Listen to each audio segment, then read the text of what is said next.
Welcome documenters. In this video we're going to do a quick run through on Adobe Spark, which you are going to use to create the documentation of your Go Ballistic project. If you click the link at the top of the Adobe Spark Documenters Guide, it will take you to Adobe Spark. Adobe Spark is just like Instagram or Facebook or something like that, where you can upload pictures, videos, text, and you're going to use this to document your journey as per the booklet. The booklet will tell you every stage that you need to do this. I'd recommend signing up with a completely new account and writing the details in your team booklet. So if you're away, your teammates can still work. For now, I'm just signed in with Google to streamline this video. But basically how it works is once we've made an account and logged in, we hit the plus to start a new project. And we're going to create a page. The interface is very intuitive.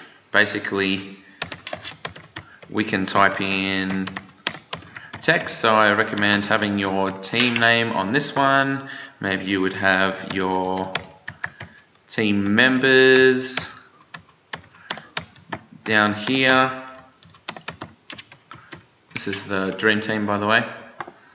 And then you'll notice it'll prompt you to do things like adding photos for background. So you can upload your own ones, or you can also use their inbuilt photos. So let's pick something appropriate.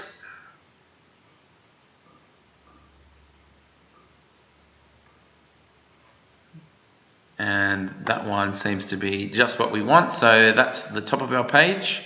Now, as soon as we scroll down, we're presented with a plus and all of these options. They're pretty self-explanatory, but we'll go through them quickly. So if we click on photo, we can once again search for photos from these places. We can also upload a photo. If we just want to have text, we hit the text button and we have somewhere where we can write, and anytime we click back on there, we'll get our text tools. If we come to a button, that's actually a way to do a link to somewhere else. So I'm going to do a link to Google here. And then I would type in my address, and I want that one in the middle. And other ones that we can do include a video. However, the video has to be on YouTube, Vimeo, or Spark Video. If you're recording your own video and uploading it from your phone, for instance, I recommend doing it as unlisted to protect the people in your group's privacy. And then you can embed it here and it will be perfectly safe. And you'll be able to get the purpose that you need on Adobe Spark without compromising anyone's privacy. We also have two other options that you're probably unlikely to use. One thing to note is the themes button. So there's all these different themes inbuilt that'll change the colors and the fonts and the layout of your page.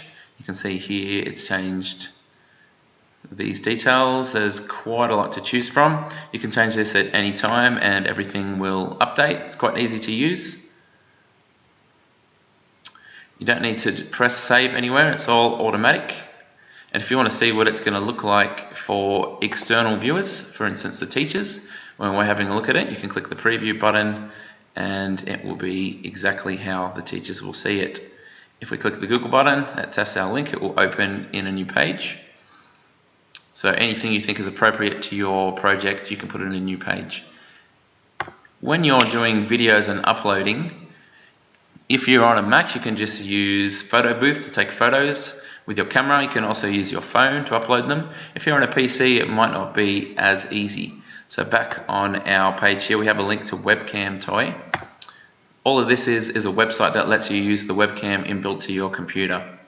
So if you click the Ready Smile button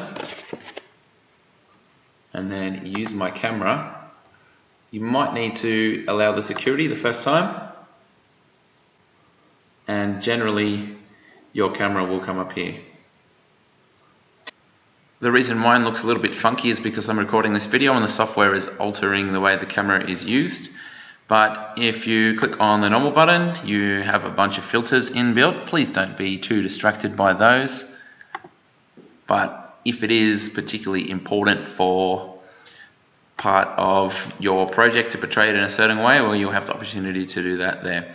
Also have some settings. You can make it things like square, or if the image is backwards, you can play with the mirror button.